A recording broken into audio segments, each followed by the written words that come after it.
How to download Ring app on iPhone. Hello everyone, this is Lisa from Great Login and Delete. Now let's get started. Launch your App Store.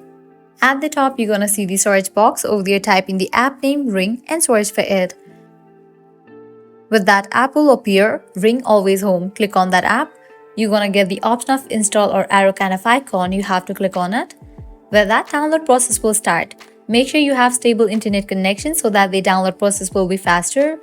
The Ring app lets you control your home security for your smartphone, tablet, or computer. The app provides access to almost all the self-monitoring functions for Ring alarm systems, which allows you to monitor entrances and indoor spaces and detect safety hazards. You can also use the app to get real-time alerts for motion and doorbells, see and speak with visitors using two-way talk and as the video, access and review footage, view a snapshot of all the devices on the dashboard, and many more. Once completion of its download, you can launch the app, log into your account, and use it. Well, that's a wrap for this video. This is how you can easily download Ring app on iPhone. If this video was helpful, don't forget to like, share, and subscribe to our channel. Thanks for watching.